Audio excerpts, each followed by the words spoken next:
This video venerates the old settlers who migrated to Mecosta, Isabella, and Montcalm counties starting in the 1860s before the Civil War ended. First, the video shows the old settlers who came to Michigan starting in 1860. Next are the one-room schoolhouses.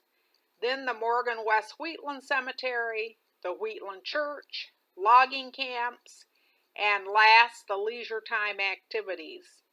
Some old settlers came from Canada through the Underground Railroad. A large number ended up in Payne's Crossing, which was predominantly an African American community on the border of Perry and Hocking counties in Ohio. Payne's Crossing was founded in the 1830s. Most early residents were freed or runaway slaves from the South, especially from Virginia. Today, the community no longer exists. The only thing left in Payne's Crossing is a cemetery where many Civil War colored troops are buried. The cemetery is currently preserved and viewable in the Wayne National Forest. Old settler names started showing up in the 1830s. Others came from Muskingum County, Ohio, known as the Lett Settlement, which was an early link on Ohio's Underground Railroad.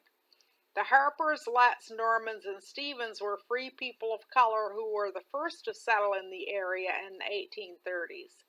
The Homestead Act of 1862 allowed each settler 160 acres of land, which was the draw of migration to Michigan. The first African American settler in Isabella County was Dorville Whitney, who arrived in 1860.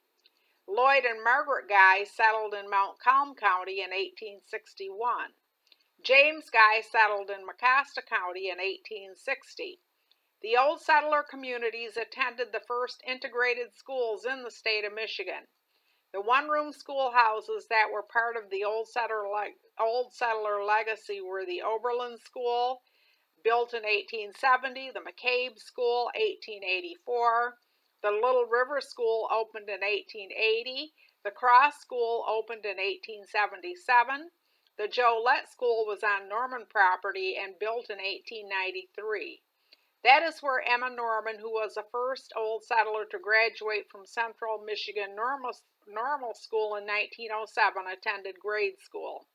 The Lett School burned and was replaced by the Nostrand School in 1910.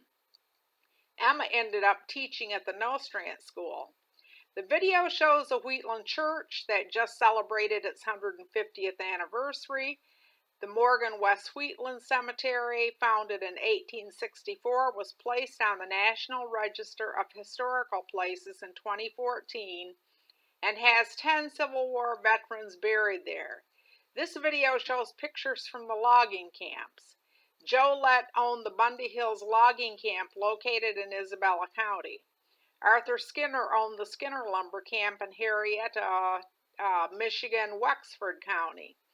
The video also highlights the old settler leisure activities of sports, quilting, and the annual Pioneer reunions starting in the 1890s. The following ragtime soundtrack is by Harry P. Guy, who wrote the piece of music in 1898 titled Echoes from the Snowball Club.